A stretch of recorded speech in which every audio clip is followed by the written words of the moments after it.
The tribute demand arrived on a day like any other, which later historians would note as the Council's first mistake. Earth was turning under a pale dawn, oceans breathing clouds into the sky, cities flickering awake in bands of light. Freight elevators rose along orbital tethers, solar mirrors adjusted their angles, and a million small routines unfolded in quiet competence. When the signal pierced the noise priority encoded, multilingual, indisputably official, no alarms rang, no panic spread. It was simply routed to the offices that handled such things, stamped with a time, and placed into a queue. The Galactic Council had existed longer than most of its member species remembered their own origins. It was a layered thing, law and ceremony, power and pageantry. The Council's chambers floated in a hollowed planetoid, at the heart of a star cluster engineered doll. The walls were living crystal that pulsed with the slow rhythms of ancient suns. Delegates occupied levitating dais rings, each species space-tuned to gravity, pressure, chemistry, and sound. Some breathed clouds, some flowed, some spoke with limbs or light or electrical harmonics that translated into the universal register. They had sent demands before. Tribute was a language the Council understood fluently.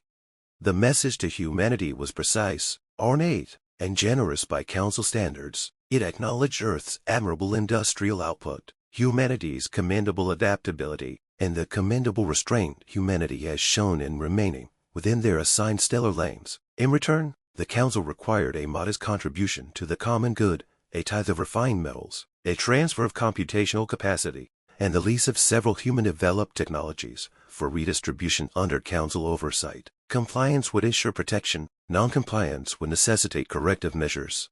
It concluded with the customary phrase, translated into 1,000 idioms, respond with acceptance and the Council will remember you kindly.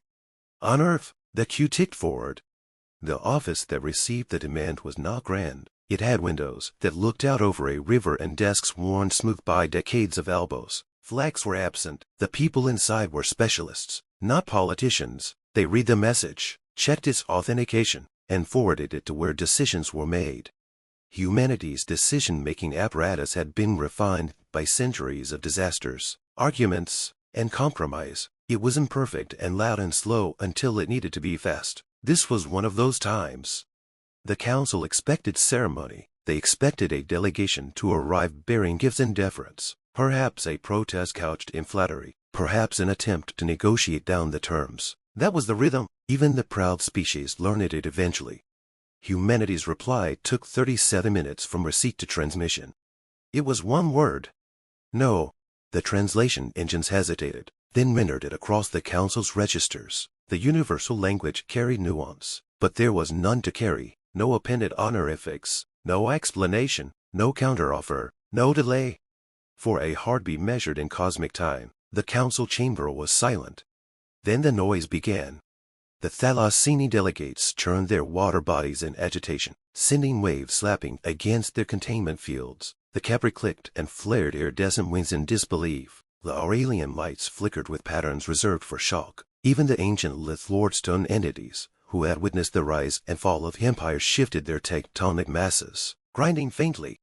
The Speaker of the Council, a being whose species had evolved speech as a weapon, rose above the din. Their voice boomed, layered with harmonics designed to compel attention. Clarification is required, the Speaker said. The response appears incomplete. The human reply channel remained open, empty but for the single word. The Speaker repeated the demand, slower this time, emphasizing the benefits, the protections, the inevitability. Again, the channel pulsed once. No.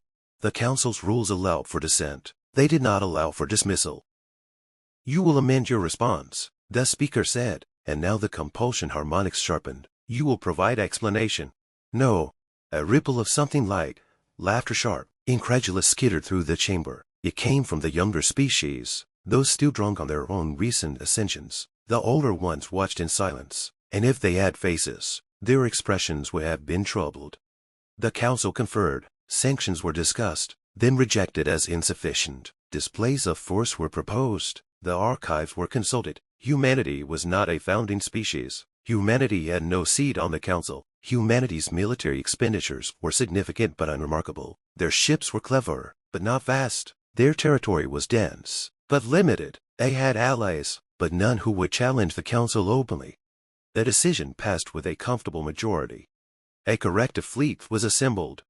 It was not the largest the Council could muster. That would have been an admission that humanity mattered. It was a teaching fleet, enough ships to demonstrate consequences, enough firepower to cripple infrastructure and seize assets, enough presence to remind a defiant species of their place.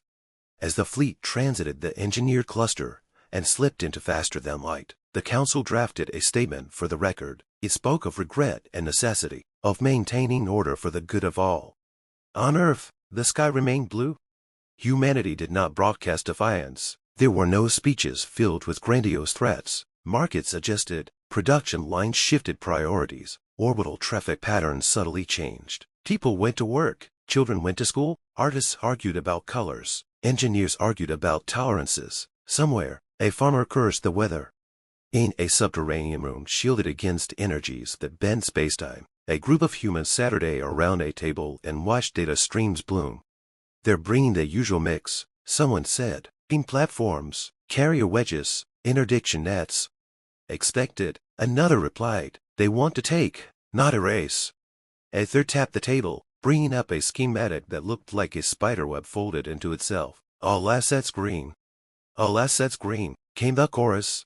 Humanity had learned it, early and often, that survival favored those who prepared quietly. They had learned that power advertised invited challenges, and power hidden endured. They had learned that cooperation was strength, but dependence was vulnerability. They had learned, above all, that a single, clear boundary mattered more than 1,000 compromises. The Council fleet emerged at the edge of the Sol system to find it odd.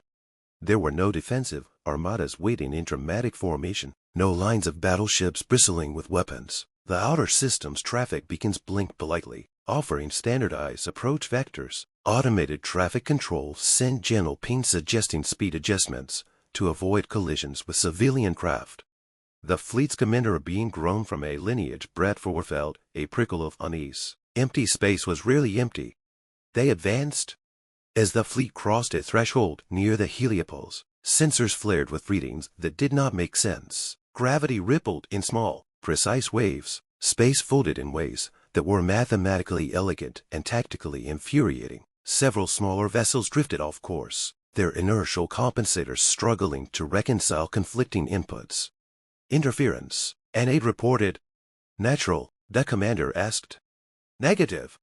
The first shot was not a weapon. It was a message. Turn back, it said, transmitted on a narrow band that cut through the noise like a blade. You have crossed a line.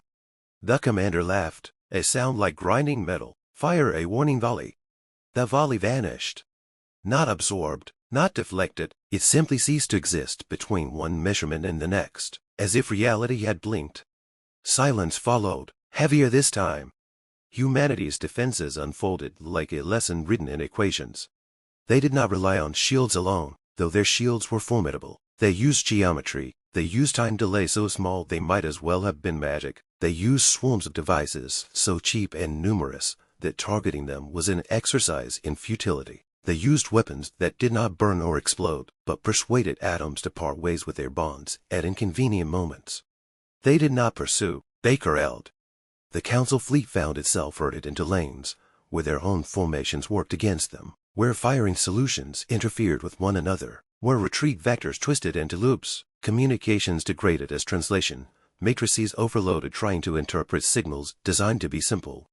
Cease fire, the commander ordered. Open channels. The human voice that answered was calm. You were warned. We demand. No, the human said, and cut the channel. One by one, Council ships found their systems gently but inexorably disabled. Power grids shut down in cascading failures that spared life support but left weapons cold. Engines refused commands. Navigation went blind. Boarding craft approached, human vessels unadorned and efficient. There was no resistance. The humans moved with practiced care, securing crews, providing medical aid where needed, apologizing when a species' physiology complicated the process. We are not here to hurt you, a human told a trembling Kepri officers through a translator. We're here to make a point. The point was made. Across the system, the Council fleet Saturday powerless, contained within fields that hummed softly like distant bees. The Council chamber erupted when the first reports arrived. This was not possible. The delegates insisted this was an anomaly, a fluke, a betrayal by faulty equipment. Orders were given to dispatch reinforcements, to escalate, to make an example. The older species spoke then.